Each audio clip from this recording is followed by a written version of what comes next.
بسم اللہ الرحمن الرحیم بسم اللہ الرحمن الرحیم الحمد للہ رب العالمین والصلاة والسلام علی نبیہ الامین وعلی آلہ وصحبہ ومن سار علی نہجہ القویم اما بعد۔ معزز ناظرین کرام، آج اللہ کی توفیق سے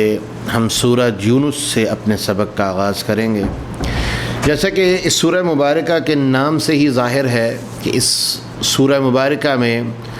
اللہ رب العالمین کے ایک برگزیدہ نبی سیدنا یونس علیہ السلام اور ان کی قوم کا ذکر ہوا۔ اسی وجہ سے اس سورت کا نام سورہ یونس ہے۔ یہ مکی سورت ہے، اور امام ابن کثیر رحمۃ اللہ علیہ اور دیگر مفسرین کے بیان کے مطابق یہ مکہ کی آخری صورتوں میں سے، آخر پہ نازل ہونے والی صورتوں میں سے ایک ہے، جس صورت میں اللہ رب العالمین نے مشرکین مکہ کے جتنے کفریہ عقائد تھے، توحید کا انکار کرنا، رسالت کا انکار کرنا، اور اس کے ساتھ ساتھ رسول اللہ صلی اللہ علیہ وسلم کی نبوت کا انکار کرنا، آخرت کا انکار کرنا، ان ساری چیزوں کا ان کے عقائد کا رد ہے، اور اس کے ساتھ ساتھ ان کے جو مطالبات تھے اور ان کے جو اعتراضات تھے ان کا جواب ہے۔ تو اگر ہم یوں کہیں کہ سورہ توبہ میں ہمیں جہاد بالسیف، میدان میں جا کے جہاد کرنے کی ترغیب دی گئی، تو یہاں پر اس صورت میں اللہ رب العالمین نے سورہ یونس میں ہمیں مشرکین کے ساتھ عملی طور پر اور ان کے ساتھ ڈیبیٹ کے طور پر، لسانی طور پر ان کے ساتھ گفتگو کے ذریعے سے ان کے ساتھ جہاد کرنے کی ترغیب دی گئی کہ ان کے وہ تمام کفریہ عقائد ہم نے نہ صرف کہ ان کا آپریشن کرنا ہے، ان کا جواب دینا ہے، ان کا رد کرنا ہے، بلکہ اس کے ساتھ ساتھ اللہ رب العالمین کی جو طرف سے جو صحیح عقائد ہیں، جو ہدایت والے عقائد ہیں، وہ بھی ان کے سامنے کھول کے بیان کرنے ہیں۔ تو اللہ رب العالمین بیان فرماتے ہیں الف لام را، یہ حروف مقطعات میں سے ہے، تلک آیات الکتاب الحکیم، یہ آیتیں اس کتاب کی، اور یہ آیت، یہ کتاب جس کے اندر یہ آیتیں ہیں، بڑی ہی حکمت والی کتاب ہے اور اس کی یہ آیتیں ہیں۔ یاد رکھیں، جیسے میں نے ابھی عرض کیا کہ اس سورہ مبارکہ میں ہمیں مشرکین کے ساتھ زبان کے ذریعے سے جہاد کا اور عملی مجادلہ کا اور ان کے ساتھ ڈیبیٹ کا ہمیں حکم دیا گیا ہے۔ تو ڈیبیٹ کے لیے پہلا اصول حکمت ہوتا ہے، پہلا اصول حکمت ہے، اور اسی لیے اللہ رب العالمین نے اس سورہ مبارکہ کے آغاز میں یہ بات فرما دی کہ یہ کتاب حکمت والی کتاب ہے، اور یہ اسی کتاب کی آیتیں ہیں جو ہم آپ کے سامنے تلاوت کرنے لگے ہیں۔ اللہ رب العالمین فرماتے ہیں اکان للناس عجبا ان اوحینا الی رجل منہم، لوگوں کو کیا ہے، کس بات پہ یہ تعجب کر رہے ہیں؟ ان اوحینا الی رجل منہم، اس بات پہ تعجب ہے کہ اللہ ایک ایسے بندے کی طرف وحی فرما رہا ہے، رجل منہم، جو انہی میں سے ایک آدمی ہے۔ یہی تو اصل چیز ہے، یہی تو ناقابل تعجب بات ہے، اس پر تو تعجب ہونا ہی نہیں چاہیے، کیونکہ اگر رسول کسی اور ذات کو بنا کے بھیجا جاتا، فرشتوں کو رسول بنا کے بھیجا جاتا، یا کوئی اور مخلوق بطور رسول اور اللہ کے پیغمبر کے طور پہ بھیجی جاتی، تو ایسی شکل میں اس قوم کو دعوت دینے کے کام میں قطعاً کوئی قابل عمل تبدیلی نہیں آ سکتی تھی، نمونہ قائم نہیں ہو سکتا تھا، اسوہ قائم نہیں ہو سکتا تھا۔ اسی لیے اللہ رب العزت نے ہر قوم میں نبی جو بھی مبعوث کیے وہ انہی میں سے تھے، اور رسول اللہ صلی اللہ علیہ وسلم نے فرمایا الانبیاء اخو القوم، تمام کے تمام انبیاء وہ اپنی قوم کے بھائی ہوتے ہیں، یعنی اسی قوم سے ہوتے ہیں، وہ کہیں باہر سے نہیں آتے، کوئی دوسری مخلوق نہیں ہوتے، ان کا قبیلہ بھی ہوتا ہے، حسب نسب بھی ہوتا ہے۔ لیکن اللہ رب العالمین اسی لیے مشرکین مکہ نے حسب نسب ہونے کی وجہ سے رسول اللہ صلی اللہ علیہ وسلم سے سوال کیا تھا انسب لنا ربک، اے محمد اپنے رب کا حسب نسب بیان کرو، کیونکہ وہ جانتے تھے کہ جو بھی کوئی بندہ آئے گا، انسان آئے گا، دعوے دار آئے گا، اس کا کوئی حسب نسب ہوگا، اور یہ حسب نسب صرف انسانوں کا ہو سکتا ہے، رب العالمین کا نہیں ہو سکتا۔ اسی لیے اللہ رب العالمین نے ان کے سوال کے جواب میں قل هو اللہ احد سورہ اخلاص نازل کر دی کہ میرا کوئی حسب نسب نہیں، میں اکیلا ہوں، بے نیاز ہوں۔ تو اس کے بعد اللہ رب العالمین فرماتے ہیں یہ کوئی تعجب کی بات نہیں، ان انذر الناس، کہ ہم نے ایک بندہ انہی میں سے مبعوث کیا جو ان کو ڈرائے گا، وبشر الذین آمنوا، اور وہ ایمان والوں کو خوشخبری دے گا، ان لہم قدم صدق عند ربہم، کہ ان ایمان والوں کے لیے ان کے رب کے ہاں ایک سچائی والا بہت بڑا مرتبہ جنتوں کی شکل میں اور اس کے انعامات کی شکل میں ہے۔ اور کافر کیا کہیں گے؟ ان ھذا لساحر مبین، یہ تو بڑا کھلا جادو ہے، یہ تو سیدھی سیدھی جادوگری ہے۔ کافر ہمیشہ اس کو جادوگری کہہ کے ہی اس کا انکار کرتے رہے ہیں، اور جو اہل بصیرت ہوتے ہیں وہ جانتے ہیں کہ یہ جادوگری جادوگری نہیں ہے بلکہ یہ حق ہے، یہ انسان ہے جو بات کر رہا ہے، جو نشانیاں لے کے آئی ہیں عقل انہیں تسلیم کرتی ہے، یہ جادوگری نہیں ہے بلکہ یہ حق ہے۔ اس کے بعد اللہ رب العالمین اپنا تعارف فرما رہے ہیں کہ اللہ وہ ذات ہے جس نے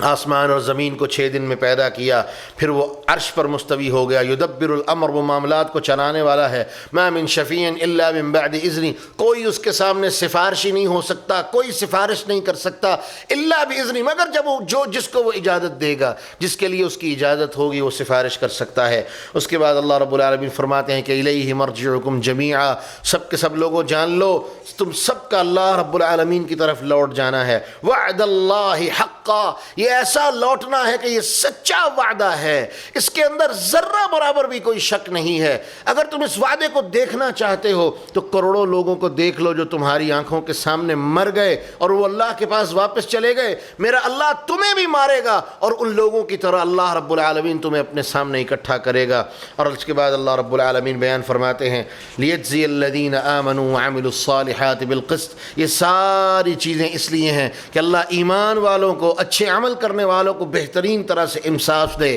ان کو بہترین اجر عطا فرمائے، اور وہ لوگ جو کفر کرنے والے اور زیادتی کرنے والے ہیں ان کے لیے بہت دردناک عذاب اور بہت ڈراؤنا عذاب اللہ رب العالمین نے تیار کر رکھا ہے۔ اس کے بعد اللہ رب العالمین اپنی ایک اور نشانی بیان فرما رہے ہیں، هو الذی جعل الشمس ضیاء والقمر نورا، اللہ وہ ذات ہے جس نے سورج کو اور چاند کو روشنی عطا فرمائی۔ سورج اور چاند کی اس روشنی میں مولانا عبد الرحمن کیلانی رحمۃ اللہ علیہ فرق کرتے ہیں۔ ضیاء اس روشنی کو کہتے ہیں جس میں سرخی بھی ہو، تیزی بھی ہو، تپش بھی ہو، وہ ضیاء ہوتی ہے، اور نور اس روشنی کو کہا جاتا ہے کہ جس میں چمک بھی ہو، جس میں سفیدی ہو، تیز روشنی بھی ہو، لیکن اس کے اندر حرارت نہ ہو، تپش نہ ہو۔ تو اللہ رب العالمین نے فرق کر دیا کہ چاند کی روشنی وہ نور ہے اور سورج کی روشنی ضیاء ہے، اور ان دونوں میں ہم نے فرق کیا ہے۔ سبحان اللہ، یہ دونوں ایک نہیں ہو سکتی، اور یہ اللہ رب العالمین کی قدرت ہے، یہ اللہ رب العالمین کی کاریگری ہے، کوئی ایسا نہیں کر سکتا۔ وَقَدَّرَهُ مَنَازِلَ لِتَعْلَمُوا عَدَدَ السِّنِينَ وَالْحِسَابَ، اور ہم نے ان کی منزلیں طے کر دی ہیں تاکہ تم گنتی کر سکو، دنوں کی گنتی اور سالوں کی گنتی اور مہینوں کی گنتی کے اندازے تم لگا سکو۔ یہ گھڑیاں تو آج آئی ہیں، یہ 100 سال 150 سال پہلے کی ایجاد، اس سے پہلے پوری کائنات چاند اور سورج سے ہی تو اپنے دنوں کے اور اپنے وقت کے اور اپنے گھنٹوں کے اور اپنے مہینوں کے اور ہفتوں کے اور سالوں کے حساب کتاب اسی سے لگاتی تھی۔ اس کے بعد اللہ رب العالمین بیان فرماتے ہیں یفصل الآیات، اللہ اپنی نشانیاں کھول کھول کے بیان کرتا ہے، تفصیل سے بیان کرتا ہے، لیکن کن کے لیے؟ جو جاننے والی قوم ہے، سمجھنے والی قوم ہے۔ اس کے بعد ایک اور نشانی اللہ بیان فرماتے ہیں ان فی اختلاف اللیل والنہار، یہ رات اور دن کا اختلاف، کہ دن سے رات کو نکال لینا، رات سے دن کو نکال لینا، اللہ رب العالمین فرماتے ہیں کوئی ایسا نہیں کر سکتا، یہ صرف میری کاراگری ہے۔ اس کے بعد اللہ فرماتے ہیں ان الذین لا یرجون لقاءنا، بے شک وہ لوگ جو ہماری ملاقات کی امید نہیں رکھتے، ورضوا بالحیات الدنیا، اور وہ دنیا کی زندگی کے ساتھ راضی ہو گئے ہیں۔ یعنی کیا مطلب؟ انہیں آخرت کی کوئی فکر نہیں، نہ آخرت پر ایمان ہے، نہ آخرت پر یقین ہے، نہ آخرت کی امید ہے، ساری امید اور ان کے واسطے اور تعلق وہ دنیا کے ساتھ ہیں۔ اللہ فرماتے ہیں وَرَضُوا بِالْحَيَاةِ الدُّنْيَا وَاطْمَأَنُّوا بِهَا، وہ نہ صرف کہ دنیا کی زندگی سے راضی ہو گئے ہیں بلکہ اس میں بڑے ہی اطمینان سے بیٹھے ہوئے ہیں، جیسے ہم نے ہمیشہ ہمیشہ یہاں رہنا ہے، جبکہ ایسا نہیں ہوگا۔ اللہ فرماتے ہیں وَالَّذِينَ هُمْ عَنْ آيَاتِنَا غَافِلُونَ، یہی لوگ ہیں جو ہماری نشانیوں سے غافل ہونے والے ہیں۔ اس آیت سے یہ ہمیں پتہ چلتا ہے کہ دنیا کی زندگی سے تعلق لگانا، دنیا کی زندگی سے خوش ہو جانا،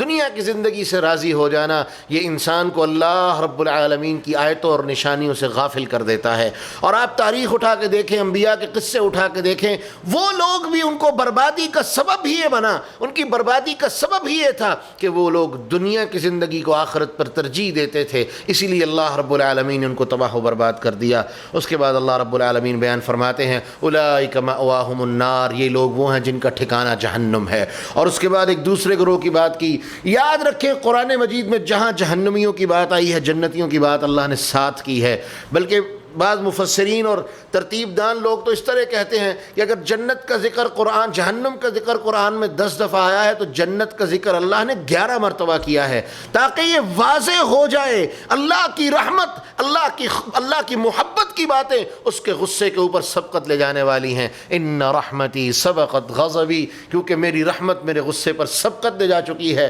یہی تو وہ سبقت ہے۔ اگر جہنم کا ذکر 10 مرتبہ ہے تو جنت کا ذکر 11 مرتبہ کیا، تاکہ جنت کی باتیں اور میری رحمت کی باتیں لوگوں کو زیادہ ملیں۔ اس کے بعد اللہ فرماتے ہیں ان الذین آمنوا وعملوا الصالحات، بے شک وہ لوگ جو ایمان لائے اور نیک اعمال کیے، یہدیہم ربہم بایمانہم، اللہ رب العالمین ان کے ایمان کی وجہ سے ان کو جنتوں کی راہیں دکھائے گا۔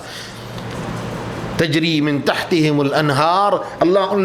اس رستے کی راہ انہیں دکھائے گا، وہ کامیابی والی راہ انہیں دکھائے گا جس رستے کا اختتام نعمتوں والی جنت میں جا کے ہوتا ہے۔ اللہ فرماتے ہیں دعواہم فیہا سبحانک اللہم، جنت میں ان کا ترانہ یہ ہوگا، ان کی دعائیں یہ ہوں گی، ان کا نعرہ یہ ہوگا، ان کی زبان پر رجز سے ہوگا، جنت میں ان کی زبان پر ذکر یہ ہوگا سبحانک اللہم، اللہ تو پاک ہے۔ یہ جنتیوں کا ذکر ہے، کیونکہ جنت دنیا میں جب سبحانک اللہ کا لفظ ہم بولتے ہیں یا سبحان اللہ بولتے ہیں تو اس کا مطلب ہے اللہ تو پاک ہے۔ کس چیز سے پاک ہے؟ اللہ شرکا کے شرک سے پاک ہے، عیوب سے پاک ہے، نقص سے پاک ہے، بیماری سے پاک ہے، عیب سے پاک ہے، ہر چیز سے جو تیری ذات یا کسی کی ذات کے لیے بھی اس کے نقصان کا سبب بن سکتی ہے، اللہ ان تو ساری چیزوں سے پاک ہے، ہر چیز سے پاک ہے۔ اور سب سے بڑا اللہ تو مشرکین کے شرک سے پاک ہے، شرکاء کے شریکوں سے پاک ہے، ہر چیز سے تو پاک اور مبرہ ہے۔ اور یہی نعرہ، یہی ترانہ جنت میں ہوگا کہ سبحانک اللہم، اللہ تو پاک ہے۔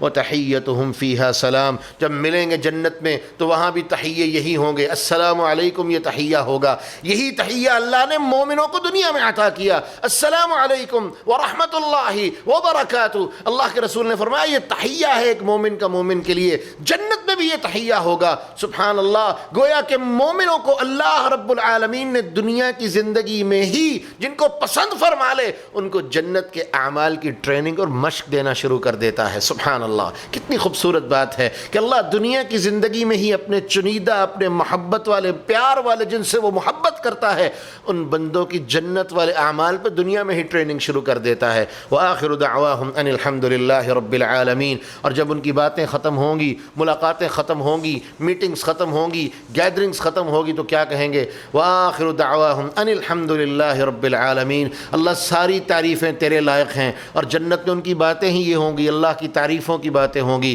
دیکھو اللہ نے یہ انعام کر دیا، دیکھو اللہ نے یہ فضل کر دیا۔ اور یہی مومنین کی شان دنیا کی زندگی میں کہ ہر وقت ان کی زبان پر اللہ کی حمد و ثنا ہوتی ہے، اللہ کی کبریائی ہوتی ہے۔ اور جب وہ مجلسوں میں بیٹھ کے اللہ کا ذکر سنتے سناتے ہیں تو اس کے آخر میں بھی کہتے ہیں سبحانک اللہم وبحمدک اشہد ان لا الہ الا انت استغفرک واتوب الیک۔ دنیا میں بھی اللہ مجلسوں کی ٹریننگ، مجلسوں میں بیٹھنے کے آداب جنت کے طریقے پہ فرما رہا ہے، اور مجلسوں کا اختتام جس طرح جنت میں ہوگا اللہ مومنوں کی دنیا کی مجلسوں کا اختتام بھی ویسے ہی کرنے کی تربیت عطا فرما رہے ہیں۔ سبحان اللہ۔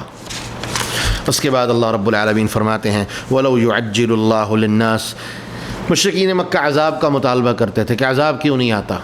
تو اللہ رب العالمین فرماتے ہیں کہ وَلَوْ يُعَجِّلُ اللَّهُ لِلنَّاسِ شَرَّ اسْتِعْجَالَهُمْ بِالْخَيْرِ، کہ اگر اللہ رب العالمین جس طرح یہ لوگ بھلائی مانگتے ہیں، اسی طرح اللہ رب العالمین جس طرح بھلائی مانگنے کے بارے میں حریص ہیں، لالچی ہیں کہ فوراً مل جائے، اگر اسی طرح اللہ رب العالمین ان کو شر پہنچانے کے معاملے میں، ان کے گناہوں کی سزا دینے کے معاملے میں فوراً جلدی فرمائے لَقُضِيَ إِلَيْهِمْ أَجَلُهُمْ، تو یاد رکھو ان کی ایکسپائری ڈیٹ بہت پہلے کی ختم ہو چکی ہے، یہ ایکسپائر ہو چکے ہیں۔ وَلَكِنْ يُؤَخِّرُهُمْ إِلَىٰ أَجَلٍ مُّسَمًّى، اللہ فرماتے ہیں میں ہی ہوں جو ان کو ڈھیل دے دیتا ہوں، مہلت دے دیتا ہوں۔ فَنَذَرُ الَّذِينَ لَا يَرْجُونَ لِقَاءَنَا، تو اللہ فرماتے ہیں ہم ان لوگوں کو جو اللہ کی ملاقات پر ایمان نہیں رکھتے، یقین رکھتے ہیں، ہم ان کو ویسے ہی ڈھیل دے دیتے ہیں، مہلت دے دیتے ہیں۔ فِي طُغْيَانِهِمْ يَعْمَهُونَ، اتنی مہلت دے دیتے ہیں کہ اپنی سرکشیوں میں حیران پھرتے ہیں کہ ہم تو محمد اور اس کے رب کی نافرمانی کرنے والے ہیں، محمد عذاب کی باتیں کرتا ہے، ہم کہتے ہیں عذاب آئے، اللہ عذاب نہیں بھیجتا،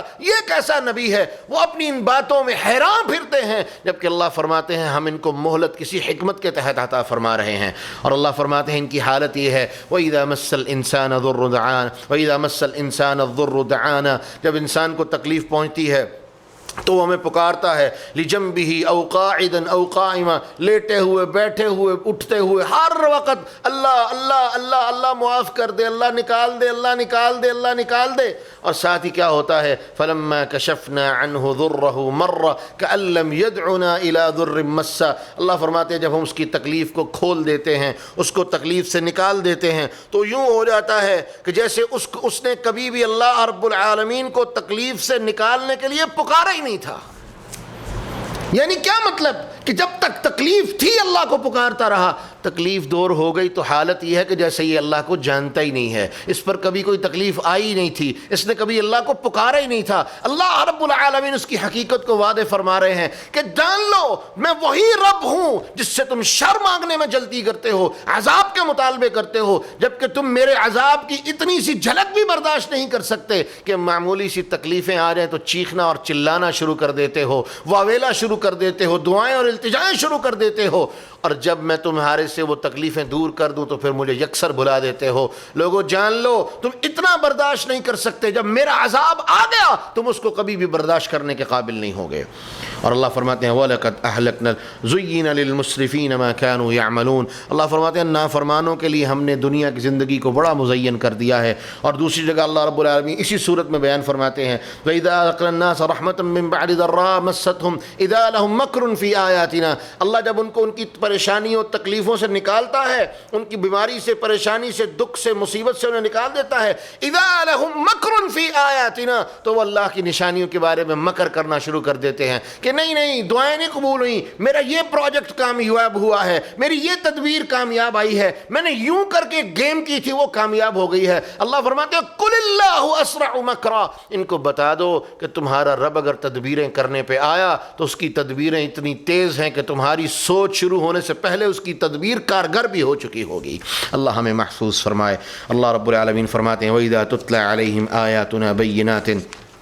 یہ ان لوگوں کی باتیں ہیں جن کا یہ ذکر چل رہا ہے جو آخرت پر ایمان نہیں لاتے۔ اللہ فرماتے ہیں وَإِذَا تُتْلَى عَلَيْهِمْ آيَاتُنَا بَيِّنَاتٍ، جب ان لوگوں پر ہماری کھلی واضح روشن آیتیں تلاوت کی جاتی ہیں، قَالَ الَّذِينَ لَا يَرْجُونَ لِقَاءَنَا، یہ لوگ جو اللہ رب العالمین کی ذات کی ملاقات پر قیامت کے دن پر ایمان نہیں رکھتے، یہ رسول کو کیا کہتے ہیں ائت بقرآن غیر ھذا او بدل، اے محمد کوئی اور قرآن لے کے آؤ، کوئی اور بات لے کے آؤ، کوئی اور کتاب لے کے آؤ، او بدل یا اس کو بدل لو، قل ما یکون لی ان ابدلہ من تلقاء نفسی، کیونکہ جب قرآن میں اللہ کے ڈرانے کی باتیں آتی، اللہ کے عذاب کی باتیں آتی، اور وہ کہتے کون سا عذاب، نہ ہم نے دیکھا نہ ہم پہ آیا، ہم کیسے اس کو ان تمہاری باتوں پہ یقین کر لیں، محمد یہ گھسی پٹی باتیں ہمیں نہ سناؤ، ان کو تبدیل کر لو، ان باتوں کو تبدیل کر لو، یا کوئی اور بات ہمیں سناؤ، کوئی اور کتاب لے آؤ، کوئی اور صحیفہ لے آؤ اور اس سے ہمیں باتیں سناؤ، یہ باتیں ہم نے نہ دیکھی نہ سنی، نہ کبھی پوری ہوں گی نہ پوری ہوئیں، اس لیے ہمیں ان باتوں سے ڈرانے کی ضرورت نہیں ہے۔ تو اللہ رب العالمین فرماتے ہیں میرے رسول انہیں کہہ دو قل ما یکون لی ان ابدلہ من تلقاء نفسی، کہ مجھے اس بات کی اجازت نہیں ہے، نہ میرے لیے اختیار ہے، نہ مجھے یہ اختیار دیا گیا ہے کہ میں اس قرآن کو اپنے پاس سے بدل سکوں، ان اتبع الا ما یوحی الی، میں تو اسی چیز کو فالو کرتا ہوں، تم تک پہنچا دیتا ہوں جو میرا رب میری طرف نازل کرتا ہے۔ اور اللہ رب العالمین فرماتے ہیں ان کو بتا دیں انی اخاف ان عصیت ربی عذاب یوم عظیم، میں اپنے اللہ سے بہت ڈرتا ہوں، اگر میں اس کی نافرمانی کروں تو وہ ایک بہت بڑے دن اپنے عذاب میں مجھے گرفتار کر دے گا۔ اور اللہ رب العالمین فرماتے ہیں اس کے بعد فرماتے ہیں قل لو شاء اللہ ما تلوتہ علیکم ولا ادراکم بہ، میرے نبی کہہ دیجئے لو شاء اللہ، اگر اللہ چاہتا، ما تلوتہ علیکم ولا ادراکم بہ، اللہ تم پر اس کتاب کی آیتیں تلاوت نہ کرتا، ولا ادراکم بہ، اور نہ ہی تمہیں اس کی خبر دیتا۔ کیا مطلب کہ اللہ چاہتا تو تمہیں پہلے ہی کسی امت میں گزار دیتا، لیکن اللہ رب العالمین نے تمہیں اس امت میں پیدا کیا ہے، اور میں تمہارے سامنے اس طرح زندگی گزار چکا ہوں، فقد لبثت فیکم عمرا من قبلی، میری زندگی ایک روشن دلیل ہے، جو بہترین زندگی، ایسی زندگی جس کی تم مثال دیتے تھے، ایسی زندگی جس کو تم نمونہ سمجھتے تھے، ایسی زندگی جس کو تم دنیا کے لیے رول ماڈل سمجھتے تھے، صادق اور امین کہتے تھے، سچا کہتے تھے، یہاں تک کہتے تھے کہ اس زبان سے اور اس مبارک چہرے سے کبھی جھوٹ نکلتے نہیں دیکھا۔ تو بتاؤ یہ اللہ کی باتیں جو میں تمہیں سناتا ہوں کیا یہ جھوٹ ہو سکتی ہیں؟ قطعاً نہیں۔ جب میری ذات کی بات تھی تب میں نے جھوٹ نہیں بولا، جب میرے رب کی بات آئے گی تو میں جھوٹ کیسے بول سکتا ہوں؟ فقد لبثت فیکم عمرا من قبلی، میری زندگی تمہارے سامنے گزری ہے، اتنی اچھی پکیدہ عالی شان زندگی، افلا تعقلون، تم عقل کرنے والے نہیں ہو؟ عقل کیسے کریں جب جن کی عقلوں پر اللہ پردے ڈال دے ان کی عقل کام نہیں کرتی۔ اس کے بعد اللہ رب العالمین فرماتے ہیں وَيَعْبُدُونَ مِن دُونِ اللَّهِ مَا لَا يَضُرُّهُمْ وَلَا يَنفَعُهُمْ، اللہ کے علاوہ ایسی ذاتوں کو، ایسی چیزوں کو پکارتے ہیں جو نہ ان کو فائدہ دینے والی نہ نقصان دینے والی، اور دعوے کیا کرتے ہیں هَؤُلَاءِ شُفَعَاؤُنَا عِندَ اللَّهِ، یہ اللہ کے ہمارے ہاں سفارشی، یہ اللہ رب العالمین کے ہاں ہمارے سفارشی ہیں۔ قُلْ أَتُنَبِّئُونَ اللَّهَ بِمَا لَا يَعْلَمُ فِي السَّمَاوَاتِ وَلَا فِي الْأَرْضِ،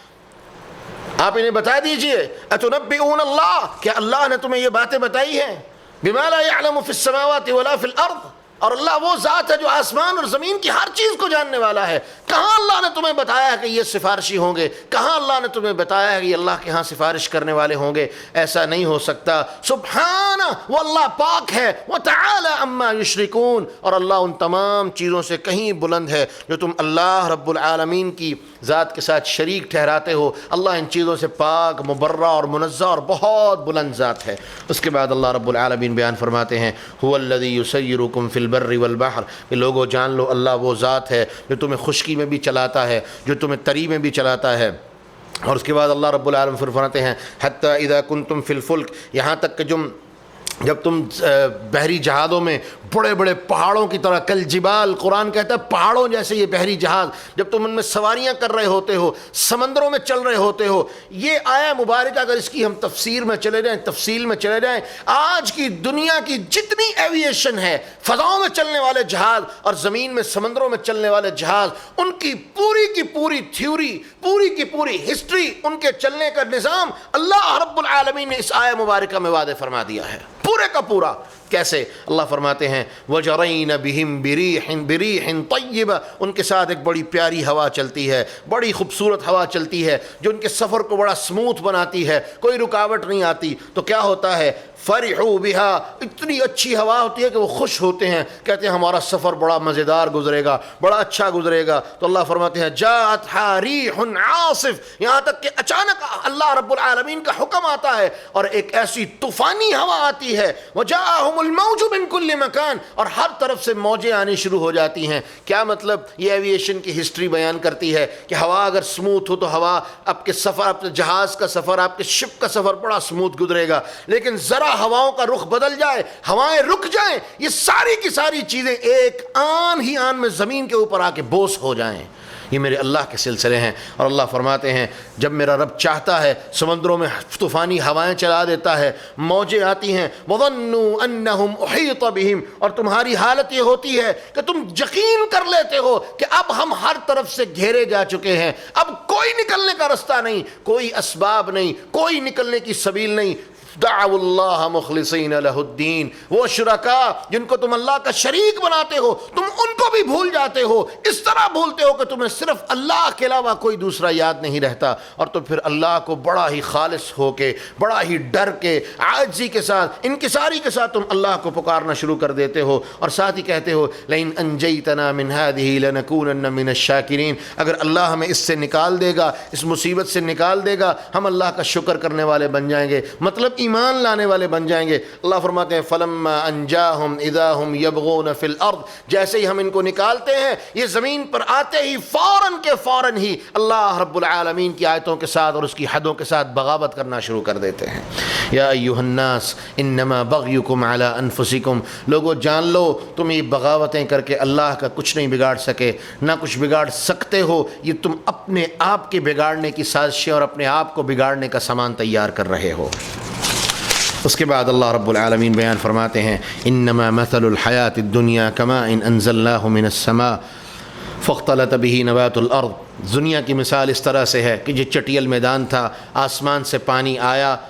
فاختلط به نبات الارض، وہ زمین میں مکس ہوا، اس سے پھر زمین میں سے جڑی بوٹیاں نکلیں، مما یأکل الناس والانعام، وہ جڑی بوٹیاں اس طرح کی ہیں کہ وہ جانور بھی کھاتے ہیں، انسان بھی کھاتے ہیں، حتی اذا اخلت الارض زخرفها، یہاں تک کہ زمین جب پوری بارونق ہو گئی، خوب سرسبزہ ہو گیا، خوب خوبصورتی ہو گئی کہ انسان اس خوبصورتی کو دیکھ کے ہر چیز کو بھول گیا کہ یار اس سے بڑھ کے خوبصورتی تو ہو ہی نہیں سکتی، اس سے بڑھ کے تو کوئی چیز ہو ہی نہیں سکتی۔ اللہ رب العالمین فرماتے ہیں وَزَيَّنَتْ وَظَنَّ أَهْلُهَا أَنَّهُمْ قَادِرُونَ عَلَيْهَا، زمین سجا دی گئی یہاں تک کہ زمین والوں نے جان لیا، سمجھ لیا، گمان کر لیا أَنَّهُمْ قَادِرُونَ عَلَيْهَا کہ اب اس زمین کے اندر ہماری طاقت ہے، ہم زمین کے اندر قدرت پا چکے ہیں۔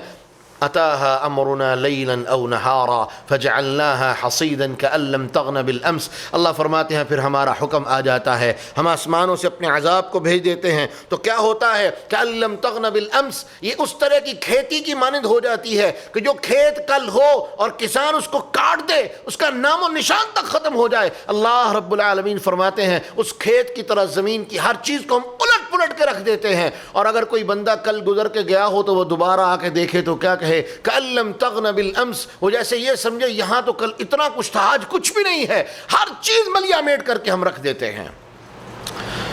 كذلك نفصل الآيات لقوم يتفكرون، اسی طرح اللہ فرماتے ہیں جو غور و فکر کرنے والے ہیں ہم ان کے لیے اپنی نشانیوں کو کھول کے بیان کرنے والے ہیں۔ یہ دنیا کی زندگی کی مثال ہے، انسان ساری زندگی مال جمع کرتا ہے، حرام حلال کی تمیز ختم کرتا ہے، یہاں تک کہ وہ یہ جملہ بھی کہہ دیتا ہے، جیسے ہمارے پنجابی میں اکثر یہ جملہ سننے کو ملتا ہے، اے جگ مٹھا اگلا کس ڈٹھا، کہ یہ دنیا بڑی میٹھی ہے، اگلا کس نے دیکھا ہے، اگلے کی باتیں کون کرتا ہے۔ دنیا کے اندر وہ اتنے غرق ہو جاتے ہیں کہ دنیا ان کے لیے سب کچھ ہوتی ہے، یہاں تک کہ میرے اللہ کا حکم آ جاتا ہے۔ اس کے بعد اللہ رب العالمین بیان فرماتے ہیں للذین احسنوا الحسنى وزیادہ، جو لوگ نیکی کرنے والے ہیں ہم ان کو ان کی نیکی کا اجر بھی دیں گے اور زیادہ بھی عطا فرمائیں گے۔ اس کے بعد اللہ رب العالمین بیان فرماتے ہیں قیامت کے دن اچھوں بروں سب کو اکٹھا کریں گے، نیکوں کو بھی بد لوگوں کو بھی، اور جو بد ہوں گے اللہ فرمائیں گے ثم نقول للذین اشرکوا شرکاءکم اشرکوا مکانکم انتم وشرکاؤکم،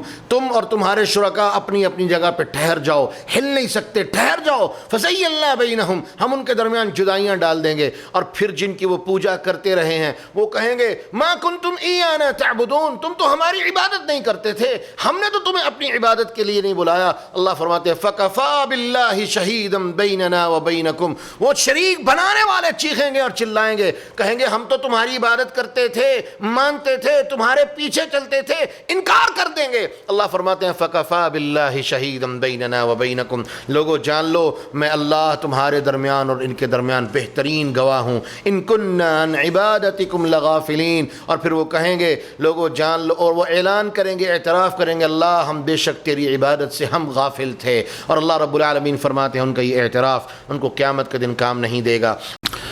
اس کے بعد اللہ رب العالمین بیان فرماتے ہیں کہ یہ کتاب جسے تم جھٹلاتے ہو، یہ کتاب جسے تم غلط کہتے ہو، یہ کتاب کوئی غلط کتاب نہیں ہے۔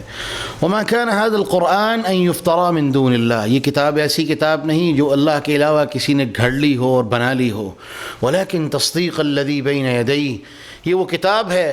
جو اپنے سے پہلے گزرنے والی ہر چیز کی تصدیق کرنے والی ہے، وتفصیل کل شیء وتفصیل الکتاب لا ریب فیہ من رب العالمین، اور یہ ایک ایسی کتاب ہے جس کتاب میں اللہ رب العالمین نے ہر چیز کی تفصیل بیان فرما دی ہے، لا ریب فیہ، اور اس میں کسی طرح کا کوئی شک نہیں ہے، من رب العالمین، اور سب سے بڑھ کے یہ کتاب اللہ رب العالمین خالق اور مالک کی طرف سے ہے، تم اسے جھوٹا سمجھتے ہو ایسا نہیں ہو سکتا۔ اور اس کے بعد اللہ رب العالمین بیان فرماتے ہیں اگر تم یہ سمجھتے ہو کہ یہ جھوٹا ہے، یہ کتاب جھوٹی ہے، اس کو گھڑ لیا گیا ہے، بنا لیا گیا ہے، ام یقولون افترا، یہ کہتے ہیں یہ گھڑی ہوئی کتاب ہے، تو آپ میرے نبی ان کو کہہ دیں قل فأتوا بسورۃ من مثلہ، اس جیسی ایک سورت لے آؤ، وادعوا من استطعتم من دون اللہ، اللہ کے علاوہ جتنے تمہارے مددگار ہیں جن کو تم رب سمجھتے ہو، اللہ کے مقابلے پہ کھڑا کرتے ہو، ان کو بھی بلا لو، اگر تم سچے ہو تو ایسا کر کے دکھاؤ۔ اور اللہ رب العالمین بیان فرماتے ہیں بل کذبوا بما لم يحيطوا بعلم، بلکہ انہوں نے ایک ایسی چیز کو جھٹلا دیا ہے، بما لم يحيطوا بعلم، جس کا احاطہ ان کے علم بھی نہیں کر سکے۔ یہ ایک ایسی کتاب ہے اس کے اندر وہ خزانے چھپے ہیں کہ انسان کا سارا علم بھی، سارے کے سارے انسانوں کی سوچ مل کے بھی اللہ رب العالمین کی اس کتاب کی گتھیوں کو سلجھا نہیں سکتے، بلکہ اس کتاب کے اندر وہ حکمتیں میرے مالک نے بھر دی ہیں کہ قیامت تک کے لیے کھولتے چلے جائیں گے، یہ کھلتی چلی جائے گی۔ اور اس کے بعد اللہ رب العالمین بیان فرماتے ہیں وَمِنْهُمْ مَنْ يُؤْمِنُ بِهِ وَمِنْهُمْ مَنْ لَا يُؤْمِنُ بِهِ، کچھ لوگ ایسے ہیں جو ایمان لانے والے ہیں اور کچھ ایسے ہیں جو ایمان لانے والے نہیں ہیں۔ وَرَبُّكَ أَعْلَمُ بِالْمُفْسِدِينَ، اور میرے رسول آپ کو پریشان ہونے کی ضرورت نہیں، جو فتنہ اور فساد کرنے والے ہیں میں اللہ خوب کے ان کے بارے میں خوب جاننے والا ہوں۔ اس کے بعد اللہ رب العالمین بیان فرماتے ہیں میرے رسول آپ اعلان فرما دیں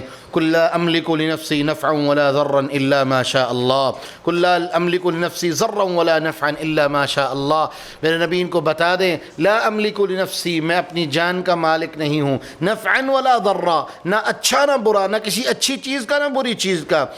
الا ما شاء اللہ، میری زندگی کے تصرفات وہی ہوتے ہیں جو میرا مالک چاہتا ہے۔ یہ اللہ کے رسول صلی اللہ علیہ وسلم کی طرف سے اعلان تھا کہ نہ میں اس کتاب کا خود گھڑنے والا ہوں، نہ میں اس کتاب کو نہ میں اس کتاب کی تلاوت اپنے پاس سے کرنے والا ہوں، نہ کہ اس کتاب کے ذریعے سے میں لوگوں کو فائدہ یا نقصان پہنچانے والا ہوں۔ یہ سب کچھ اللہ رب العالمین کرنے والا ہے، فائدہ دینے والا وہ، نقصان دینے والا وہ۔ یہ کتاب اللہ کی کتاب ہے اور مجھ پر میرا اللہ اسے نازل کرتا ہے، اس سے بڑھ کے میری زندگی کے اپنے جتنے معاملات ہیں وہ میرا اللہ جس طرح چاہتا ہے انہیں چلاتا ہے۔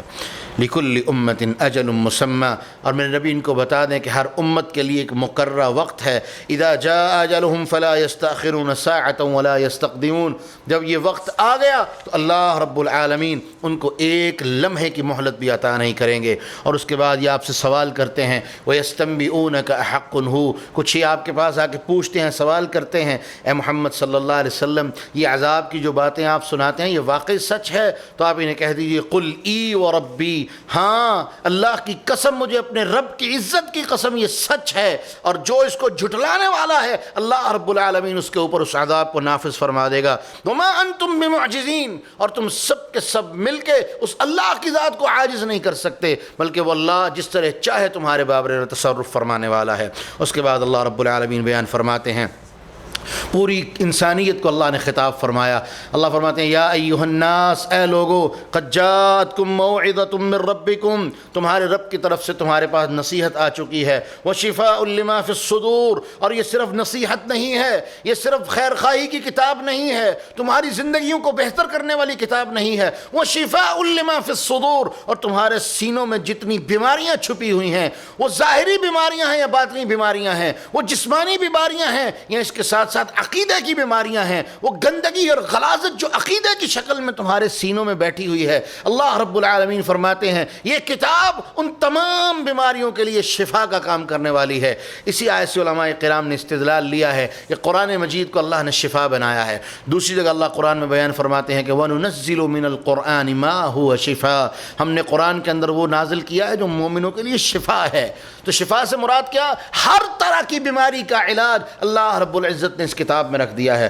وَهُدًى وَرَحْمَةٌ لِّلْمُؤْمِنِينَ، اور یہ کتاب اللہ کی طرف سے ہدایت ہے اور رحمت ہے مومنوں کے لیے۔ قُلْ بِفَضْلِ اللَّهِ وَبِرَحْمَتِهِ فَبِذَلِكَ فَلْيَفْرَحُوا، میرے نبی ان کو اعلان کر دیجئے قُلْ بِفَضْلِ اللَّهِ، اللہ کے فضل کے ساتھ، وَبِرَحْمَتِهِ، اور اس کی رحمت کے ساتھ، فَبِذَلِكَ فَلْيَفْرَحُوا، مومنوں کو چاہیے کہ وہ اللہ کی اس نعمت کے ساتھ خوشیاں منائیں، خوشی کا اظہار کریں، کیونکہ اللہ رب العالمین نے جس بندے کو یہ نعمت عطا کر دی کائنات میں اس سے بڑی خوشی اس کے لیے ہو ہی کوئی نہیں سکتی۔ فَلْيَفْرَحُوا، اللہ فرماتے ہیں انہیں چاہیے کہ اس نعمت پر خوش ہوں، خوش ہونے کا حق ادا کریں۔ ذَلِكَ هُوَ خَيْرٌ مِّمَّا يَجْمَعُونَ، کیونکہ یہ سب سے بہترین چیز ہے جو یہ جمع کر رہے ہیں، یہ سب سے بہترین چیز ہے جس کے اوپر خوشی کا حق ادا ہونا چاہیے۔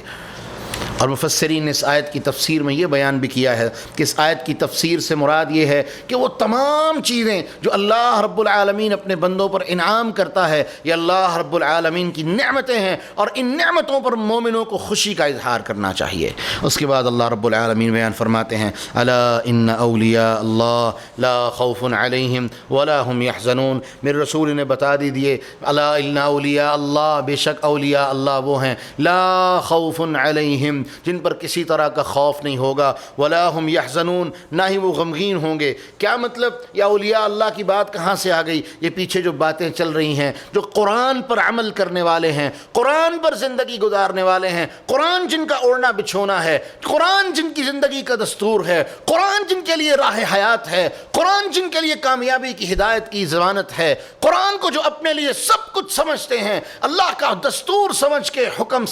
حکم نامہ سمجھ کے اپنی زندگیوں میں نافذ فرما لیتے ہیں، اللہ فرماتے ہیں یہ میرے دوست ہیں۔ اور رسول اللہ صلی اللہ علیہ وسلم بیان فرماتے ہیں کہ اللہ رب العالمین نے فرمایا جو بندہ میرا دوست ہے، جس کو میں اپنا دوست بنا لوں، اللہ فرماتے ہیں فقد آذنتہ بالحرب من عادى ولیا، جو جس بندے نے میرے دوست کو تکلیف دی، میرے دوست کو پریشان کیا، میرے دوست کو دکھ دیا، اللہ فرماتے ہیں فقد آذنتہ بالحرب، میں اللہ اس کے خلاف جنگ کا اعلان کرتا ہوں، میں اس کو جنگ کے ذریعے سے تکلیف دوں گا، میں اللہ اس کے خلاف اعلان جنگ کرتا ہوں، کیونکہ یہ میرا دوست ہے اور میں اپنے دوستوں کی بہترین حفاظت کرنا جانتا ہوں۔ اس کے بعد اللہ رب العالمین بیان فرماتے ہیں وَاتْلُ عَلَيْهِمْ نَبَأَ نُوحٍ، آپ ان کے اوپر نوح علیہ السلام کا قصہ پڑھیے۔ سیدنا نوح علیہ السلام کے قصے کے متعلق کچھ چیزیں اس سورہ مبارکہ میں اشارتاً وارد ہوئی ہیں، تو اللہ رب العالمین بیان فرماتے ہیں آپ ان کے اوپر نوح علیہ السلام کا قصہ پڑھیے۔ اذ قال لقومہ یا قوم ان کان کبر علیکم مقامی، جب انہوں نے اپنی قوم کو کہا کہ ہے میری قوم، اگر تمہارے اوپر گراں گزرتا ہے میرا مقام، میرا مرتبہ، و تذکیری، اور میرا اللہ کی آیتوں کے ذریعے سے تمہیں ڈرانا، سمجھانا، اللہ کی طرف بلانا، فعلی اللہ توکلت، تم مجھے جتنی مرضی تکلیفیں دے لو، میرا ایک ہی اعلان ہے کہ میں اپنے اللہ کی ذات پر توکل کرنے والا ہوں۔ فَأَجْمِعُوا أَمْرَكُمْ وَشُرَكَاءَكُمْ، پھر اللہ رب العالمین تم سب کے ساتھ مل کے اللہ رب العالمین تمہارے خلاف فیصلہ فرمائے گا۔ ثُمَّ لَا يَكُنْ أَمْرُكُمْ عَلَيْكُمْ غُمَّةً ثُمَّ اقْضُوا إِلَيَّ وَلَا تُنظِرُونَ، اور پھر جان لو جو فیصلہ تمہارے بارے میں ہوگا پھر وہ چھپا نہیں ہوگا، وہ ظاہر ہوگا، اعلانیہ ہوگا۔ اس نوح علیہ السلام کا قصہ، اس کے بعد یونس علیہ السلام کا، پھر موسیٰ علیہ السلام کی کچھ باتیں، اللہ رب العالمین مشرکین مکہ کو خطاب فرما رہے ہیں کہ دیکھو تم اگر عذاب کا انکار کرنے والے ہو تو جان لو یہ اللہ کی تم سے نرمی ہے، اللہ تمہارے ساتھ نرمی کا معاملہ کرنے والا ہے۔ وگرنہ نوح علیہ السلام کی قوم نے جب ان کو جھٹلایا تھا، جب ان کی باتوں کو ماننے سے انکار کر دیا تھا، یہاں تک کہ نوح علیہ السلام نے کہا پھر دیکھ لو اللہ فیصلہ کرے گا، اور پھر وہ فیصلہ اعلانیہ ہوگا، کھل کے آئے گا، اور پھر فیصلہ کھلا آیا۔ قرآن کہتا ہے کہ فَكَذَّبُوهُ فَنَجَّيْنَاهُ وَمَن مَّعَهُ فِي الْفُلْكِ، ہم نے نوح کو اور ان کے ساتھیوں کو کشتی کے ذریعے سے نجات دے دی، اللہ رب العالمین نے ان کو محفوظ فرما دیا۔ وَجَعَلْنَاهُمْ خَلَائِفَ وَأَغْرَقْنَا الَّذِينَ كَذَّبُوا بِآيَاتِنَا، ان لوگوں کو جو صرف کشتی میں سوار تھے ان کو زمین میں اللہ رب العالمین نے قدرت عطا فرما دی، زمین میں بسا دیا، اور ان کے بعد اللہ رب العالمین نے ان کی نسلوں کو جاری فرما دیا۔ اور وہ لوگ جو جھٹلانے والے تھے، اللہ فرماتے ہیں وَأَغْرَقْنَا الَّذِينَ كَذَّبُوا بِآيَاتِنَا، ہم نے ان سب کے سب کو غرق کر دیا، تباہ و برباد کر دیا، نام تک دنیا سے مٹا دیا۔ اس کے بعد اللہ رب العالمین نے کہا دیکھو نوح کی بات تم نے سن لیا، فرعون کا قصہ بھی سن لو۔ ثُمَّ بَعَثْنَا مِن بَعْدِهِم مُوسَىٰ وَهَارُونَ إِلَىٰ فِرْعَوْنَ وَمَلَئِهِ، موسیٰ اور ہارون یہ دونوں بھائیوں کو اللہ رب العالمین نے فرعون کی طرف بھیجا، نصیحت کی، انہوں نے کہا یہ جادو ہے، جادوگروں سے مقابلہ ہوا، وہ سمجھ گئے یہ حق ہے، ایمان لے آئے، لیکن یہ باز نہ آیا۔ تو اللہ رب العالمین فرماتے ہیں جب فرعونیوں کے ظلم کی انتہا ہو گئی اور اللہ مالک نے فرعونیوں سے بنی اسرائیل والوں کو نجات دینے کا پروگرام اور فیصلہ فرما لیا، تو اللہ رب العالمین فرماتے ہیں ہم نے فرعونیوں کو اور ان کے ساتھیوں کو اور ان کے لشکروں کو، پوری کی پوری فرعون اور اس کی ذریت کو اور آل فرعون کو، اللہ رب العالمین نے بنی اسرائیل کی آنکھوں کے سامنے سمندر میں غرق فرما دیا۔ اور فرعون نے وہاں پر اعلان اللہ رب العالمین کی توحید کا اعلان کرنے کی کوشش بھی کی، جب وہ سمندر میں غوطے کھا رہا تھا، حتی اذا ادرکہ الغرق، جب غرق ہونے لگا، جب غرقاب کر دیا گیا، وہ اللہ کی طرف سے موجیں برابر ہو گئیں، سمندر کے دونوں حصے برابر ہو گئے، وہ سمندر میں غوطے کھانے لگا، تو اس وقت کہنے لگا تھا آمنت انہ لا الہ الا الذی آمنت بہ بنو اسرائیل، میں بنو اسرائیل کے رب پر ایمان لیتا ہوں، ایمان لاتا ہوں۔ جبریل آئے اور آ کے سمندر کی مٹی ہی اٹھا کے اس کے کے منہ میں دے دی اور کہا الآن وقد عصیت قبل وکنت من المفسدین، اب تو اللہ کے اوپر ایمان لانے کا اعلان کرنے لگا ہے، اس سے پہلے تو اللہ کا نافرمان تھا، نافرمانی کرنے والا تھا، تب تجھے یاد کیوں نہیں آیا؟ اب تیرا ایمان جب کہ تیری موت تیرے سامنے ہے اللہ قبول نہیں کرے گا۔ تو اللہ رب العالمین نے یہ اشارہ بھی فرما دیا کہ مشرکین مکہ اگر ایمان لے آؤ گے تو فائدہ دے گا، اور اگر اللہ کی نشانیوں کو دیکھنے کے بعد ایمان لاؤ گے اللہ رب العزت تمہارے ایمان کو قبول نہیں فرمائیں گے۔ اور اس کے بعد اللہ رب العالمین فرماتے ہیں فَالْيَوْمَ نُنَجِّيكَ بِبَدَنِكَ لِتَكُونَ لِمَنْ خَلْفَكَ آیَةً، تو جتنا بڑا ظالم تھا، جتنا بڑا زمین پہ فتنہ اور فساد کرنے والا تھا، میں اللہ قیامت تک کے لیے تجھے اور تیرے نام کو اور تیرے جسم کو رہتی دنیا تک کے لیے بِبَدَنِكَ لِتَكُونَ لِمَنْ خَلْفَكَ آیَةً، تیرے جسم کو ہم بعد میں آنے والے لوگوں کے لیے نشانی اور عبرت کے طور پہ چھوڑ دیں گے۔ اور آج تک اس کا جسم فرانس کے اندر ایک مجسمے کی حالت میں ایک میوزیم کے اندر اس کا جسم محفوظ ہے، اور قرآن کی اس آیت کے مطابق وہ قیامت تک محفوظ رہے گا۔ اس کے بعد اللہ رب العالمین بیان فرماتے ہیں فَلَوْلَا كَانَتْ قَرْيَةٌ آمَنَتْ فَنَفَعَهَا إِيمَانُهَا إِلَّا قَوْمَ يُونُس، یہ بستیوں والے ایمان کیوں نہیں لے کے آتے، یہ اللہ کے عذاب سے ڈر کیوں نہیں جاتے؟ کیونکہ جب بستیوں والے ڈر جائیں، اللہ کے عذاب سے اپنے آپ کو بچانا چاہیں، وہ اللہ پر ایمان لے آئیں، ایمان لانے کا حق ادا کریں، تو اللہ رب العالمین اپنے بھیجے ہوئے عذابوں کو بھی ان سے دور فرما لیتے ہیں۔ الا قوم یونس، لیکن جس قوم نے بھی اللہ کی نافرمانی کی اللہ کا عذاب ان پر آیا، وہ بچ نہیں سکے سوائے قوم یونس علیہ السلام کے۔ لما آمنوا کشفنا عنہم عذاب الخزي فی الحیات الدنیا، وہ قوم نے جب عذاب دیکھا، اللہ کے نبی کی بات کو سچ مان لیا، اللہ کے نبی کی بات سچ ہوتی نظر آئی، وہ لوگ فوراً اللہ کے سامنے گر گئے، استغفار کرنا شروع کر دیا، معافی مانگنا شروع کر دی۔ اللہ رب العالمین فرماتے ہیں کشفنا عنہم عذاب الخزي فی الحیات الدنیا، وہ عذاب جو دنیا کی زندگی میں ان کو عبرت بنا دیتا، ذلیل اور رسوا کر دیتا، ہم نے اس عذاب کو ان سے دور کر دیا۔ ومتعناہم الی حین، اور اللہ فرماتے ہیں جب تک ہم نے چاہا ان کو فائدہ دیا۔ اس کے بعد اللہ رب العالمین بیان فرماتے ہیں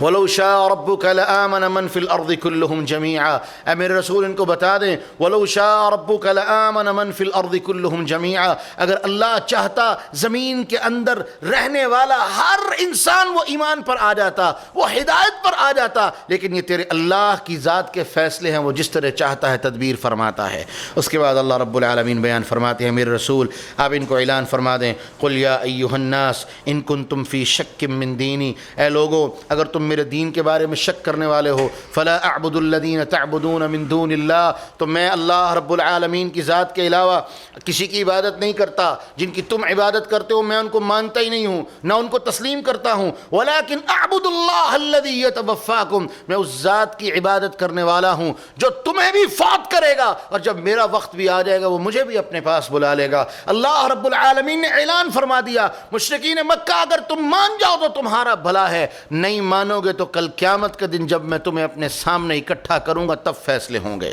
اس کے بعد اللہ رب العالمین بیان فرماتے ہیں وَإِن يَمْسَسْكَ اللَّهُ بِضُرٍّ فَلَا كَاشِفَ لَهُ إِلَّا هُوَ، میرے رسول ان کو بتا دیجئے اور رسول کے امتیوں کو بھی بتا دیا، ساری انسانیت کو بتا دیا، اگر تمہیں کوئی تکلیف آئے گی اس تکلیف سے نکالنے والا اللہ کے علاوہ کوئی نہیں۔ وَإِن يُرِدْكَ بِخَيْرٍ فَلَا رَادَّ لِفَضْلِهِ، اور اگر اللہ تیرے بارے خیر کا فیصلہ فرما دے تو کوئی دنیا کی طاقت، پوری دنیا کائنات کی ساری مخلوقیں مل کے اپنے خالق کے اس فیصلے کو پھیر نہیں سکتی۔ یصیب بہ من یشاء من عبادہ، وہ اپنے فیصلے، اپنے فضل اور کرم کے فیصلے، اپنی رحمتوں کے فیصلے اپنے بندوں پر جسے چاہتا ہے وہ عطا فرماتا ہے، یہ اس کے فیصلے ہیں، وہ جسے چاہتا ہے جس طرح چاہتا ہے عطا فرماتا ہے۔ اور آخری آیت اللہ رب العالمین اس سورہ مبارکہ کے آخر پہ بیان فرماتے ہیں قل یا ایھا الناس قد جاءکم الحق من ربکم، او پوری کائنات والو، پوری انسانیت سن لو، تمہارے رب کی طرف سے حق سچ تمہارے پاس آ چکا ہے۔ فمن اہتدی فانما یہتدی لنفسی، جو ہدایت پر آئے گا وہ اپنے لیے ہدایت کا رستہ چنے گا، ومن ضل فانما یضل علیہا، اور جو گمراہی پر جائے گا وہ کسی کا کچھ نہیں بگاڑ سکتا، وہ اللہ کا کچھ نہیں بگاڑ سکتا، رسول کی ذات کو کوئی نفع اور نقصان نہیں دے سکتا، بلکہ وہ اپنے لیے جہنم کا سودا کرنے والا ہے۔ وما انا علیکم بوکیل، اور جان لو کہ میں تمہارا وکیل نہیں ہوں۔ اللہ رب العالمین نے سورت کے آخر پہ فیصلہ فرما دیا، ہدایت پر چلو گے تو تمہاری کامیابی ہے، ہدایت سے دور جاؤ گے تو ذلت اور رسوائی تمہارا مقدر ہے۔ اس کے بعد قرآن مجید کی اگلی صورت ترتیب کے اعتبار سے 11 نمبر صورت، پارہ بھی 11واں، اور اس کے ساتھ ساتھ یہ 11ویں پارے کے چند آخری آیتیں، اور اس کے ساتھ یہ 12ویں پارے کے نصف سے آگے تک یہ صورت چلتی چلی جائے گی۔ صورت کا نام صورت ہود، جناب ہود علیہ السلام ان کی قوم عاد، اس کی طرف اس کی نسبت، ان کے نام کی طرف اس کی نسبت اللہ رب العالمین نے اس سورہ مبارکہ میں پچھلی ساری قوموں کے جو بڑی بڑی قومیں تھیں ان کی سرکشیوں کے اور ان کی تباہی کے قصے اور واقعے بیان کیے ہیں۔ یہ سورہ مبارکہ عمومی طور پر انہی کے قصوں پر مشتمل ہے، اور زیادہ تفصیلی باتیں بھی ان کے اندر قصوں کے حوالے سے ہیں جو ہم بیان نہیں کریں گے۔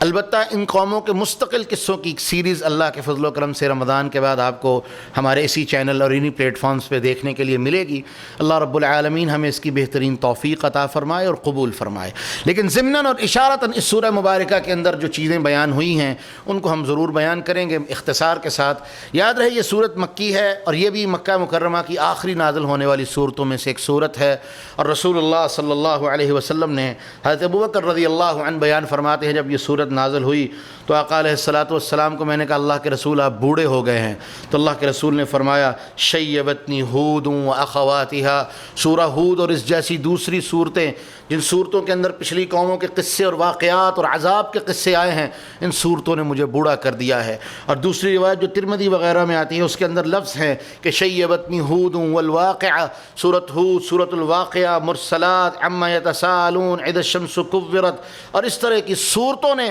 مجھے بوڑھا کر دیا ہے۔ یعنی ان صورتوں کے اندر جو اللہ کے عذاب کے قصے آئے ہیں، قوموں کی تباہی اور بربادی کی باتیں آئی ہیں، رسول اللہ صلی اللہ علیہ وسلم فرماتے ہیں، آپ کے فرمانے کا مطلب یہ ہے کہ ان قوموں کے قصے سن سن کے، ان کی حالت زار پڑھ پڑھ کے، اللہ کی آیتیں سن سن کے، وہ عذاب کے قصوں نے مجھے بوڑھا کر دیا ہے۔ اللہ رب العالمین ہمیں اپنی عذاب سے محفوظ فرمائے۔ اللہ رب العالمین بیان فرماتے ہیں الف لام را، یہ بھی حروف مقطعات میں سے ہے، کتاب احکمت آیات، یہ ایسی کتاب ہیں جس کی آیتیں محکم ہیں، کھلی ہیں، واضح، ثم فصلت، اور پھر اور تفصیل کے ساتھ بیان کر دی گئی ہیں، من لدن حکیم خبیر، یہ ایسی ذات کی طرف سے ہیں جو حکمت والا ہے اور بڑی خبر والا ہے۔ اللہ تعبدوا الا اللہ، اور لوگوں اللہ کے علاوہ کسی کی عبادت نہ کرنا۔ اور اپنے بارے میں رسول کو کہا آپ اپنا تعارف کروائیں کہ اننی لکم منہ نذیر و بشیر، کہ بے شک میں اللہ کی طرف سے تمہیں ڈرانے والا اور اللہ کی طرف سے تمہیں خوشخبریاں دینے والا ہوں۔ وان استغفروا ربکم، اگر تم اپنے رب کی طرف لوٹ جاؤ، ثم توبوا الیہ، اور اس سے توبہ کرو، یمتعکم متاعا حسنا، تمہیں بہترین زندگی عطا فرمائے گا، بہترین ساد و سامان عطا فرمائے گا، ویؤتی کل ذی فضل فضلا، اور جان لو وہ جتنا بھی کوئی بڑے فضل والا ہوگا اللہ رب العالمین اس کے فضل کی قدر و منزلت کے مطابق اسے عطا فرمانے والے ہیں۔ اور اس کے بعد اللہ رب العالمین فرماتے ہیں فَإِن تَوَلَّوْا، اور میرے رسول ان کو بتا دو اگر آپ سے منہ پھیر کے چلے جائیں، انی اخاف علیکم عذاب یوم کبیر، تو ایک بہت بڑا ڈر دل آنے والا ہے، میں اس دن کے عذاب سے خود بھی ڈرتا ہوں تو میں بھی ڈراتا ہوں۔ اور اللہ رب العالمین اس پارے کی آخری آیت میں بیان فرماتے ہیں الا انہم یسنون صدورہم لیستخفوا من، بے شک آگاہ ہو جائیں، یسنون صدورہم، یہ اپنے سینوں کو آپ کے بارے میں دوہرا رکھتے ہیں، یہ دوغلی پالیسی پہ چلنے والے لوگ ہیں، لیستخفوا من، تاکہ آپ سے اپنی حقیقت کو چھپانے کی کوشش کریں۔ الا حین یستغشون ثیابہم، یاد رہیں جب یہ کپڑے اوڑھ رہے ہوتے ہیں، اپنے چہروں کو چھپا چھپا کے اللہ اور اس کے رسول کے خلاف پلاننگز کر رہے ہوتے ہیں، اللہ فرماتے ہیں یعلم ما تسرون وما تعلنون، جو تم چھپاتے اور ظاہر کرتے ہو میں سب کچھ جانتا ہوں، انہ علیم بذات الصدور، یہاں تک کہ دل کے اندر چھپی باتوں کو بھی میں جانتا ہوں۔ تو اسی لیے اللہ رب العالمین نے اگلی آیت مبارکہ میں واضح فرما دیا کہ وما من دابۃ فی الارض الا علی اللہ رزقها، اللہ نے زمین پر جس جس جانور کو چوپائے کو پیدا کیا ہے اس کا رازق بھی وہی ہے، ویعلم مستقرها ومستودعها، اور اللہ رب العالمین اس کی دنیا میں قرار گاہ ومستودعها، اور اس کے واپس پلٹنے کی جگہ یعنی قبر، دفن ہونے کی جگہ، سب کچھ میں اللہ جانتا ہوں۔ کل فی کتاب مبین، کتاب مبین میں لوح محفوظ میں، وہ کتاب جس میں اللہ نے پوری کائنات کے حالات تحریر فرمائے تھے، وہاں پر یہ بات لکھی ہوئی ہے۔ اس کے بعد اللہ رب العالمین پھر اپنا تعارف فرماتے ہیں وَهُوَ الَّذِي خَلَقَ السَّمَاوَاتِ وَالْأَرْضَ فِي سِتَّةِ أَيَّامٍ، اللہ وہ ذات ہے جس نے آسمان اور زمین کو 6 دنوں میں پیدا کیا۔ وَكَانَ عَرْشُهُ عَلَى الْمَاءِ، اس سے پہلے اس کا عرش پانی پر تھا۔ کس لیے یہ سب کچھ بنایا؟ لِيَبْلُوَكُمْ أَيُّكُمْ أَحْسَنُ عَمَلًا، یہ دنیا کی زندگی، دنیا بنانے کا مقصد، انسان کو پیدا کرنے کا مقصد کیا؟ لِيَبْلُوَكُمْ أَيُّكُمْ أَحْسَنُ عَمَلًا، تم میں سے اچھا عمل کرنے والا کون ہے؟ اور اس کے بعد اگلی آیت میں اللہ رب العالمین بیان فرماتے ہیں وَلَئِنْ أَخَّرْنَا عَنْهُمُ الْعَذَابَ إِلَىٰ أُمَّةٍ مَّعْدُودَةٍ، اے محمد صلی اللہ علیہ وسلم اگر ہم ان سے ایک مقررہ مدت تک کے لیے اپنے عذاب کو مؤخر کر دیں لَيَقُولُنَّ مَا يَحْبِسُ، تو یہ ضرور بضرور یہ بات کہیں گے کہ کون سی چیز ہے جو اس عذاب کو ہم سے روکنے والی ہے۔ وہ اپنے اندر دیکھیں گے کہ ہمارا شاید کوئی اچھا عمل ہے، ہم بڑے اچھے لوگ ہیں جس لیے اللہ کا یہ عذاب ہم سے دور ہے۔ أَلَا يَوْمَ يَأْتِيهِمْ لَيْسَ مَصْرُوفًا عَنْهُمْ، لوگوں یاد رکھو تمہارے اندر کوئی اچھا عمل نہیں ہے،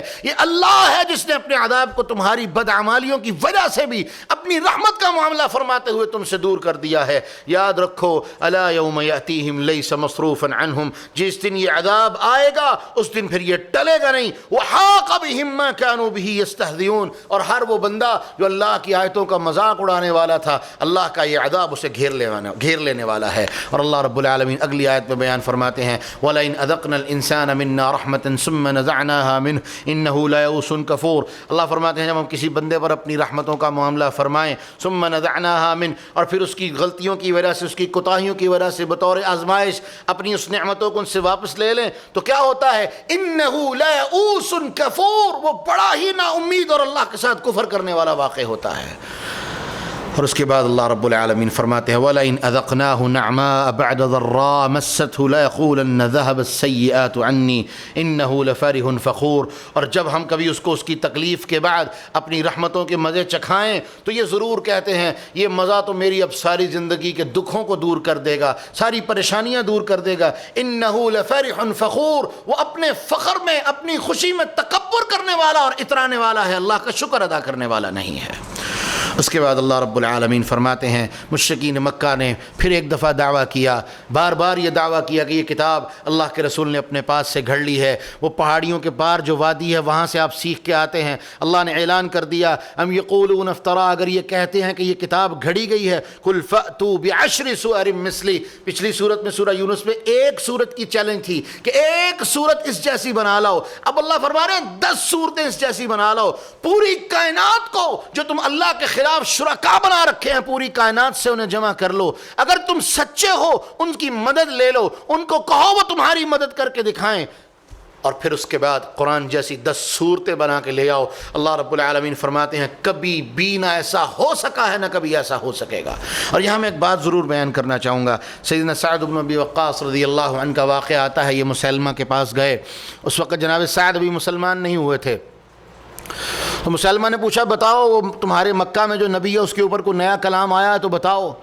تو انا اعطیناک الکوثر ان دنوں میں نازل ہوئی تھی، تو جناب سعد نے اسے پڑھ کے سنائی کہ یہ انا اعطیناک الکوثر نازل ہوئی ہے۔ تو اس کے بعد مسلمہ نے تھوڑی دیر کے لیے سر جھکایا اور سر اٹھا کے کہتا ہے میرے اوپر بھی ایک وحی آئی ہے، اور وحی میں کیا تھا؟ یا وبر ان لک اذنان وصدر، اور اس طرح کر کے اس نے اپنے پاس سے 2-3 آیتیں بنا کے گھڑ کے سنا دیں۔ تو جناب سعد سے پوچھتا ہے کہ بتاؤ تمہارا اس کے بارے میں کیا کہنا ہے، کیسا ہے کلام میرا؟ تو جناب سعد جو اس وقت مسلمان نہیں ہوئے تھے انہوں نے کہا مسلمہ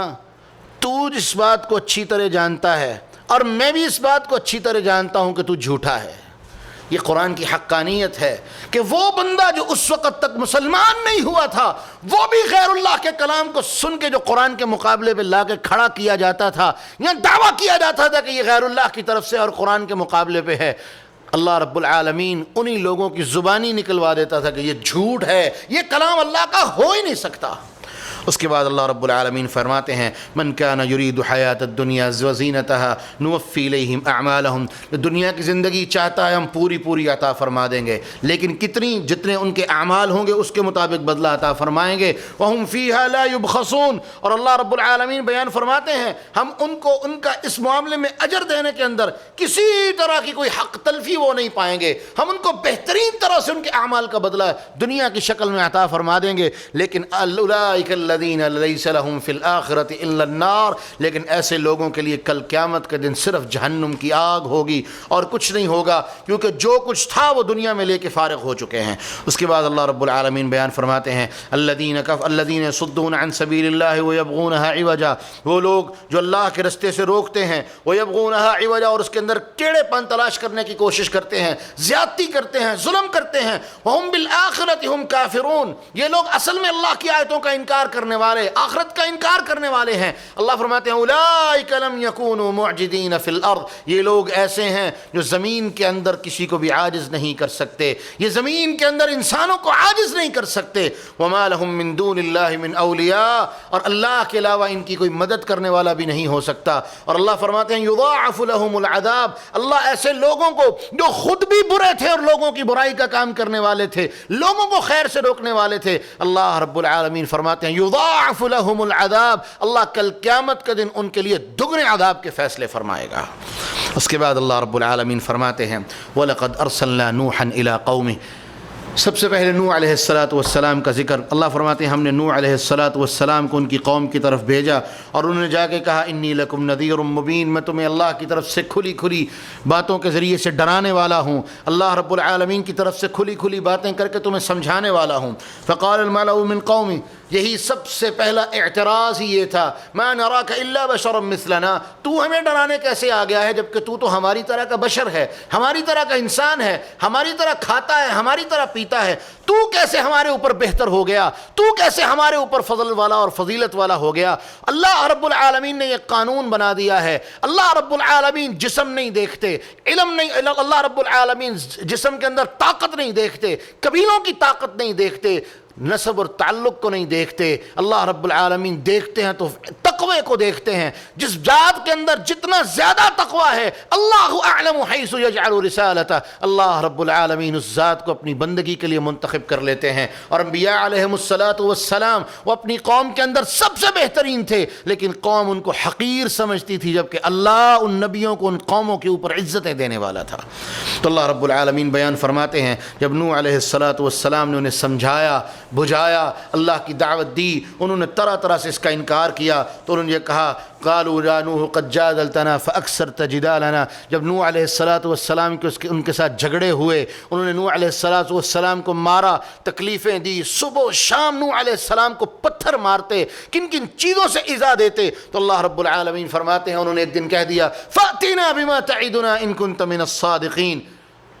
اگر تو سچا ہے تو جا، پھر جو تو ہمیں روز روز دھمکیاں دیتا ہے عذاب کی وہ لے کے آ۔ اللہ رب العالمین بیان فرماتے ہیں پھر اللہ رب العالمین نے بھی فیصلہ فرما دیا، نوح ان کے سامنے کشتی بنائیں، کشتی نوح علیہ السلام نے نوح علیہ السلام کشتی بنا رہے تھے، قوم کے لوگ نکلتے، نوح علیہ السلام پر ہنستے، نوح علیہ السلام کا مذاق اڑاتے۔ قرآن کہتا ہے اللہ رب العالمین ان کو کہا، نوح علیہ السلام کو کہا ان کو کہہ دیں آج تم مجھ پر ہنس رہے ہو، وہ دن آنے والا ہے جب ہم تم پر ہنسیں گے اور تم پر رونے والا کوئی نہیں ہوگا۔ اور ایسا ہی ہوا۔ اللہ رب العالمین بیان فرماتے ہیں حتی اذا جاء امرنا وفارت التنور، جب ہمارا حکم آ گیا تو پھر ایک تنور تھا جہاں پورے علاقے کے لوگ مل کے روٹیاں لگاتے تھے، اس تندور سے اللہ نے زمین کو پھاڑا، اس تندور سے پانی کا چشمہ ابلا، آسمانوں سے اللہ نے بارشیں برسائیں، اتنا پانی ہوا کہ وہ کشتی چلنے کے قابل ہو گئی، چلنا شروع ہو گئی۔ اور جناب نوح علیہ السلام کو اللہ نے حکم دیا جو آپ کے ماننے والے ہیں ان کو اپنے ساتھ بٹھا لیں،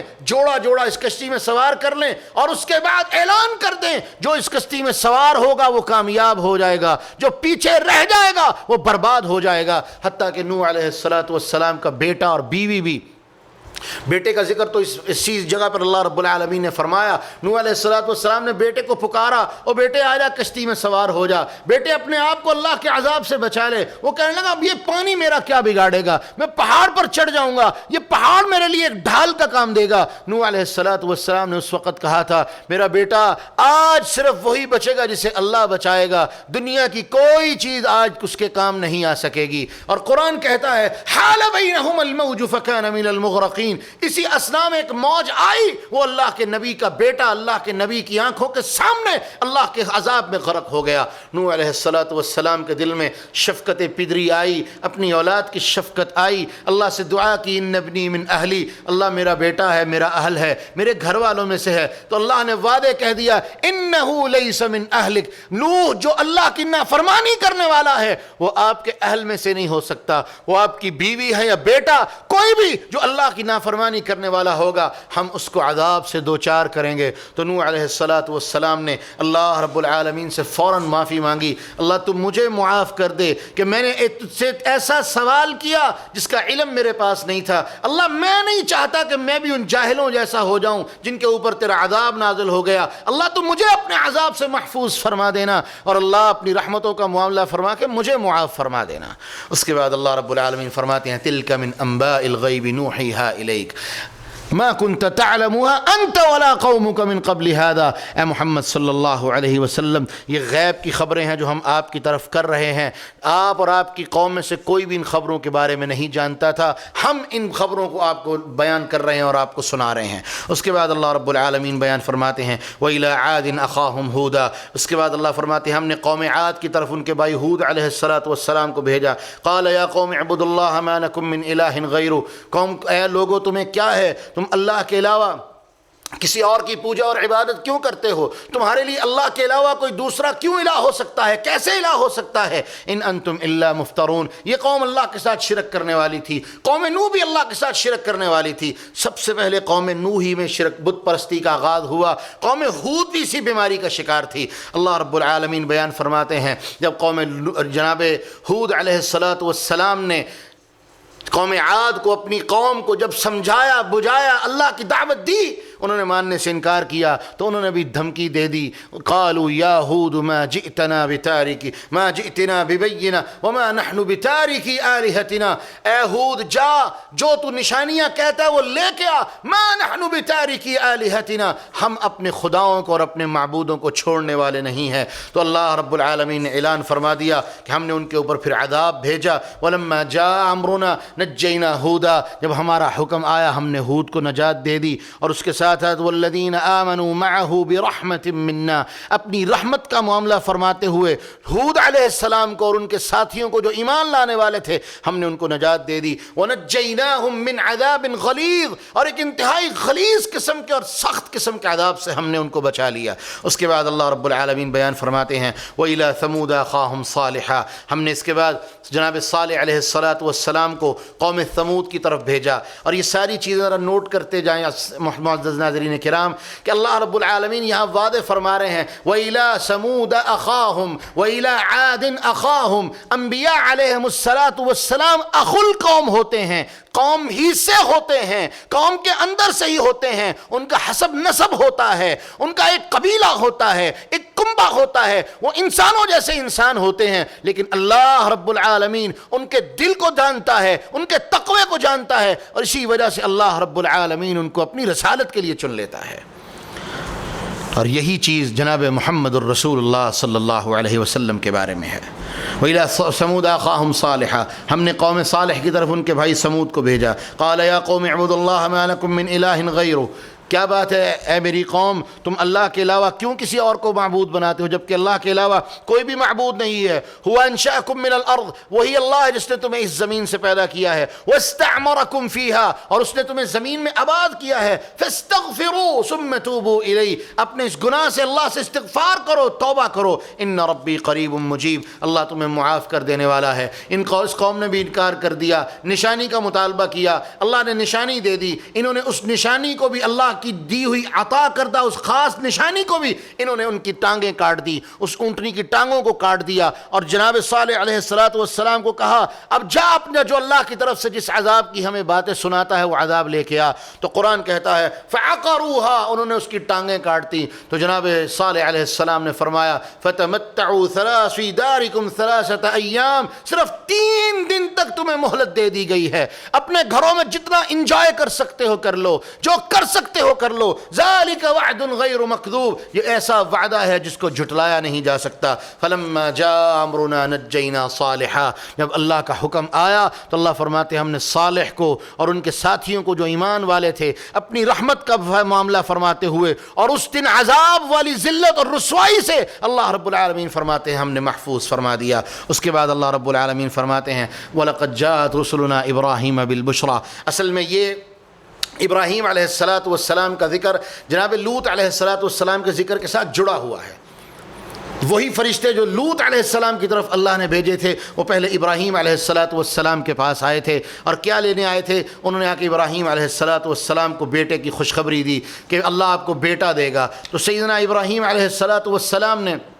ان کی بیوی نے تعجب کیا کہ میں بوڑھی، میں بانجھ اور یہ بوڑھا بابا، اولاد کیسے ہوگی؟ تو ابراہیم علیہ السلام نے کہا تھا اتعجبین من امر اللہ ورحمت اللہ علیکم یا اہل بیت انہ حمید مجید، اے اللہ کی بندی، اے میری گھر والی، تو اللہ کی رحمت پر تعجب کا اظہار کر رہی ہے جب میرا مالک ہمیں پیغام بھیج رہا ہے کہ میں تمہیں اولاد دینے والا ہوں، تو وہ اللہ قادر ہے جس طرح چاہے اس کے بندوبست پیدا فرما دے گا۔ تو پھر جناب ابراہیم علیہ السلام سے جناب ابراہیم علیہ السلام نے ان فرشتوں سے پوچھا کہ تمہارے آنے کا مقصد کیا ہے؟ تو انہوں نے بتایا ہم قوم لوط کی طرف بھیجے گئے ہیں، انا ارسلنا الی قوم لوط، ہم قوم لوط کی طرف بھیجے گئے ہیں۔ اور جہاں جناب ابراہیم علیہ السلام نے اس وقت استفسار کیا ان فیہا لوطا، وہاں تو لوط ہیں،